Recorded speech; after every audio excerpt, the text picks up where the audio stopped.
Tôi đâu về cái ạ? Tôi đi.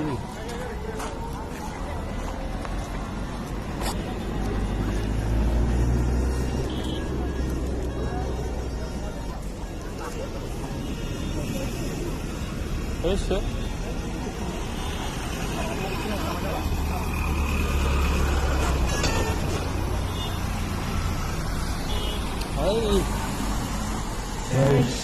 Shamalam Mataram Vande Mataram Subhra Jochna Pulakita Yaminim Phulla Kusumita Drumadala Shobhini Subhasini Sumadhuravasini Sukhadan Varadan Mataram Vande Mataram Vande Mataram Bharat Mata Ki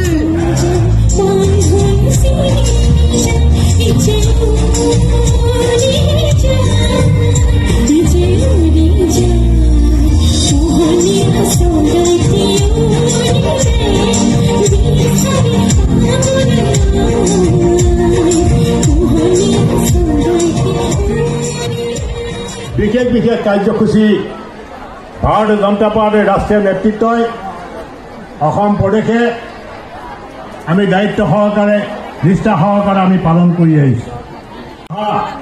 যি board কমিটিৰ যি আমাৰ তেখেতে উপস্থিত হৈছেই, গতিকে সকলোকে মই থিয় হৈ তেখেতক উচ্চ আদৰণি জনাবৰ কাৰণে বিশেষভাৱে মই অনুৰোধ কৰিলোঁ আৰু এটি হাত চাপৰে তেখেতক আপোনালোকে উচ্চ আদৰণি জনাওক।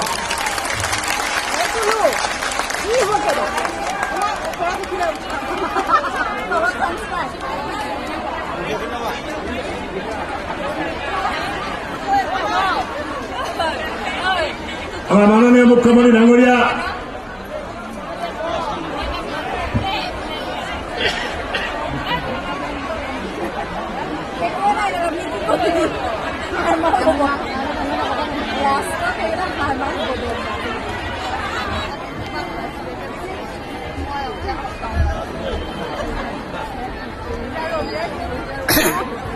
আমাৰ মাজত অসমৰ যশস্বী প্ৰধানমন্ত্ৰী ডক্টৰ হিমন্ত বিশ্ব শৰ্মা ডাঙৰীয়া আহিছে, তেখেত উপস্থিত হৈছে। আমাৰ সাংসদ বিধায়কসকলক আৰু জিলা সভাপতিসকলক তেখেতক আদৰণি জনাবৰ কাৰণে মই বিশেষভাৱে অনুৰোধ কৰোঁ।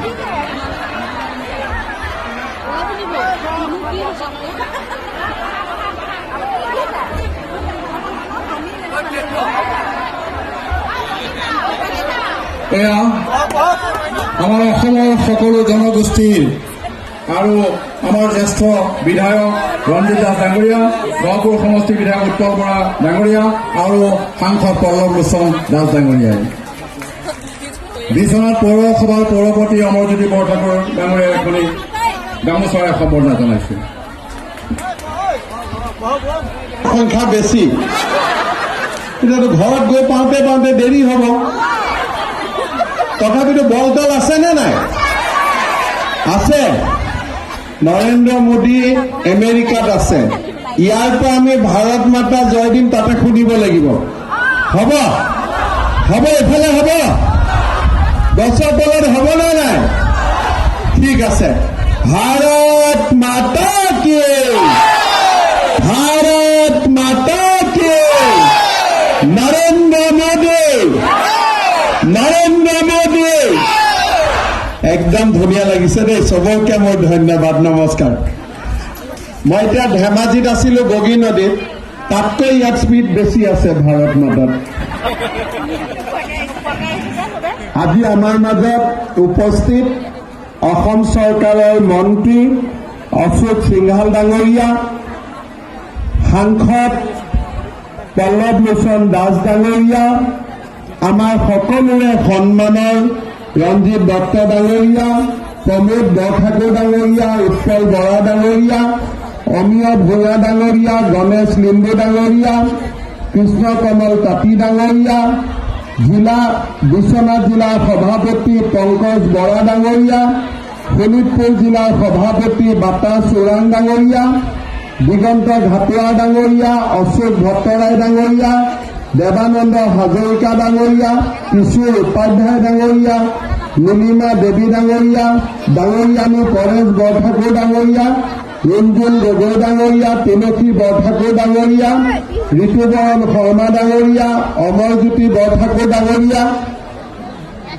আমাৰ সকলোৰে সন্মানৰ চতিয়া সমষ্টিৰ বিধায়ক মোৰ দাদা পদ্ম হাজৰিকা ডাঙৰীয়া, কেইটামান অসম চৰকাৰৰ নতুন আঁচনিৰ বিষয়ে আমাৰ আই মাতৃ আৰু যুৱক যুৱতীসকলক মই বুজাই কম আৰু এই শোণিতপুৰ জিলা আৰু আমাৰ অসমত নতুন কি ডাঙৰ কাম হ'ব গৈ আছে তাৰ বিষয়ে আপোনালোকক অকণমান সময় মই বিৱৰি কম।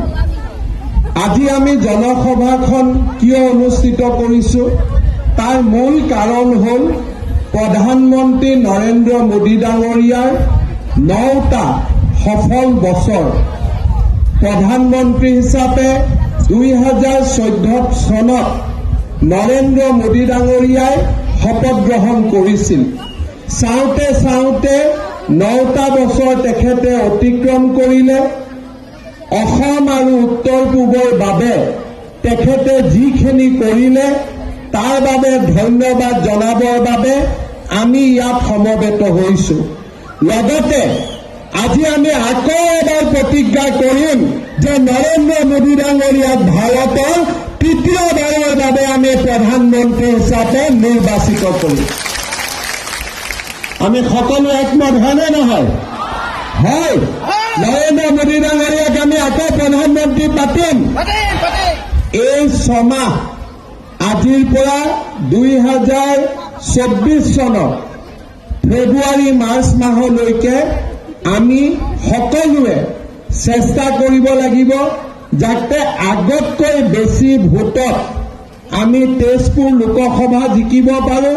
অলপ আগতে মই বগী নদীত আছিলোঁ, তাতে মই কৈছিলোঁ যে মোদী ডাঙৰীয়াৰ দিনত ফলা শদিয়াৰ মাজত ব্ৰহ্মপুত্ৰ দলং হ'ল, বগী নদীৰ ওপৰত ব্ৰহ্মপুত্ৰ দলং হ'ল, মাজুলী আৰু যোৰহাটৰ মাজত দলঙৰ কাম আৰম্ভ হ'ল, মাজুলী আৰু বিহপুৰীয়াক সংলগ্ন কৰি দলঙৰ কাম, নাৰেংগী কুৰুৱাৰ মাজত দলং হ'ব, নিমাতী আৰু মাজুলীৰ মাজত দলং হ'ব, ফলা শদিয়া আৰু বগী নদীত দলং হৈ গ'ল। মোৰ মনত এটা ইচ্ছা আছিল যে পানীৰ ওপৰেদিতো দলং বহুত হ'ল, নদীৰ মাজেদি এটা সুৰংগ হ'ব পাৰে নে নাই, যাক আমি যেতিয়া আমি গুগল কৰোঁ অটল টানেল জম্মু কাশ্মীৰত আমি দেখা পাওঁ পাহাৰৰ মাজেদি ডাঙৰ সুৰংগ। মোৰ মনত এটা ইচ্ছা আছিল যে ব্ৰহ্মপুত্ৰৰ তলেদি সুৰংগ হ'ব পাৰে নে নাই, য'ত ৰেলগাড়ীও যাব পাৰে আৰু মটৰ গাড়ীও যাব পাৰে, যিমান ওপৰত যেনেকুৱা তলত তেনেকুৱা। প্ৰথম ভাবি পেলাই ভাবিলো দে এইবোৰ কিয় ভাবিব লাগে, এইবোৰ সপোন দেখা কথা ভাবিব নালাগে, বাদ দিলো। এনেকে গৈ থাকোঁতে এদিন দিল্লীত মোক ক'লে যে ব্ৰহ্মপুত্ৰৰ তলেদি আমি এটা সুৰংগ বনাব পাৰোঁ। ক'ত বনাব লাগে আলাপ আলোচনা হ'ল, টকা কিমান লাগে 6,000 কোটি টকা। তলেদি গাড়ী যাব আৰু তলেদি সুৰংগত ৰেলগাড়ী যাব বেলেগে বেলেগে। কোন জেগাত পতা যায়? এতিয়া আমি ফাইনেলি সিদ্ধান্ত ললো যে গহপুৰ আৰু নুমলীগড়ৰ মাজত আমি ব্ৰহ্মপুত্ৰৰ তলেদি সুৰংগ বনাম।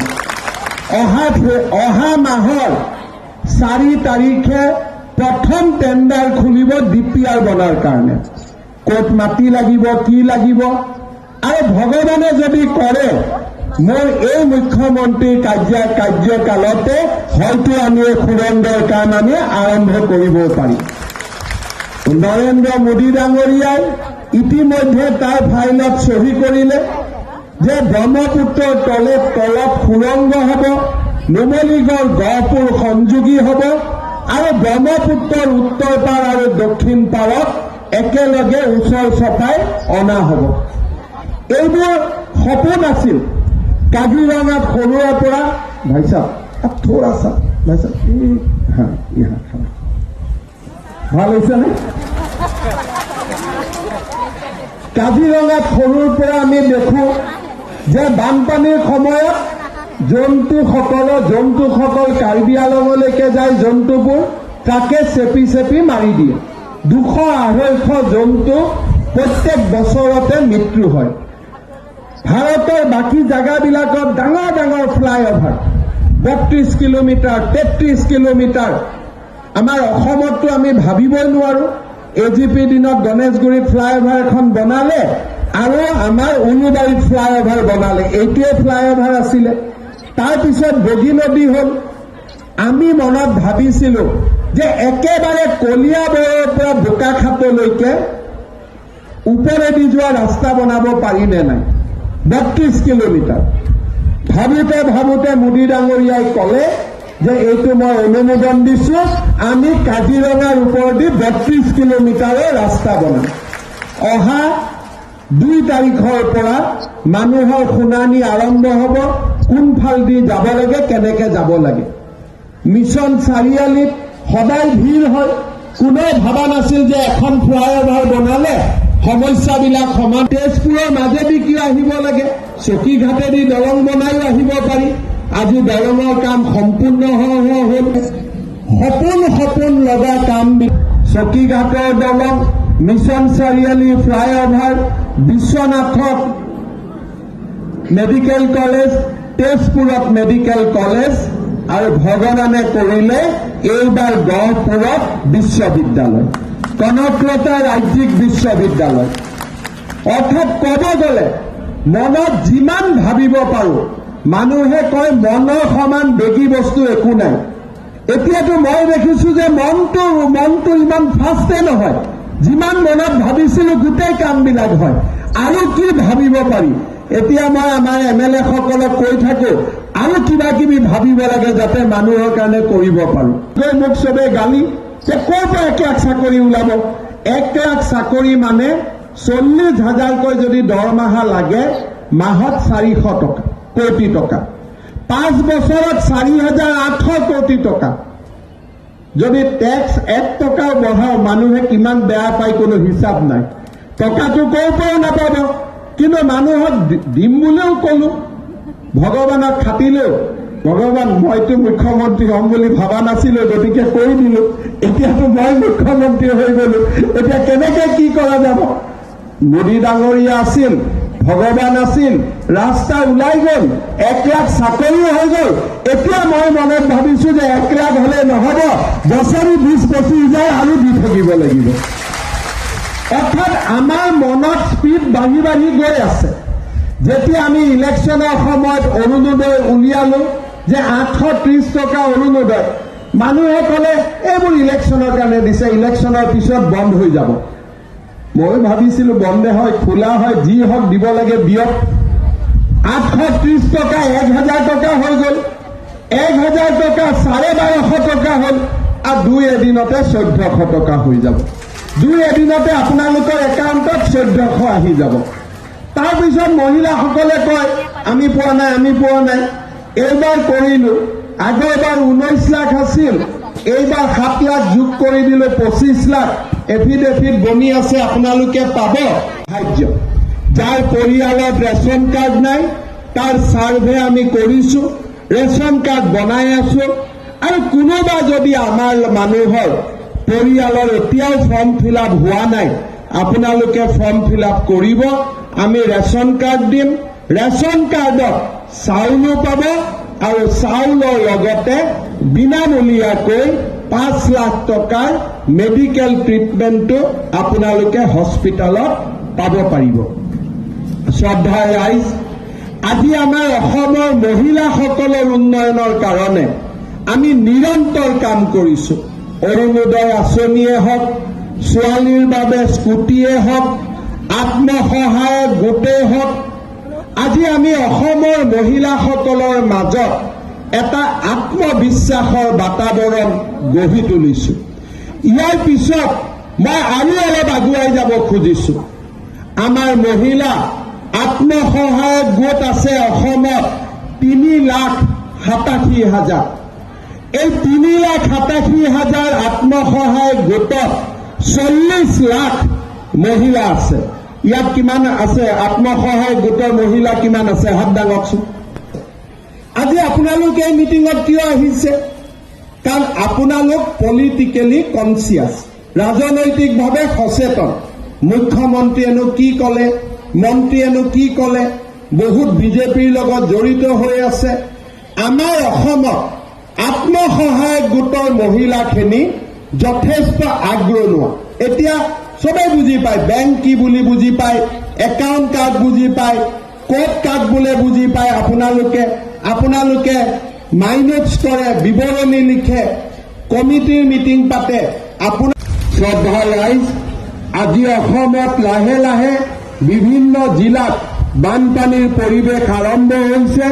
আমি এই দুৰ্যোগৰ মুহূৰ্তত অসমবাসীৰ লোকৰ লগত, অসমবাসীৰ ৰাইজৰ লগত থিয় হৈ থাকিব লাগিব। আজিৰ সভাতে বান বিধ্বস্ত অঞ্চলৰ ৰাইজক সকলো ধৰণৰ সহায় সহযোগিতাৰ আশ্বাস দি আজি এই সুন্দৰ সভাখন আয়োজন কৰাৰ বাবে শোণিতপুৰ আৰু বিশ্বনাথ জিলা আৰু বিহপুৰীয়া সমষ্টিৰ আটাইকেইজন বিধায়ক, সাংসদ পল্লৱ লোচন দাস আৰু আমাৰ ভাৰতীয় জনতা পাৰ্টিৰ কাৰ্যকৰ্তাসকলক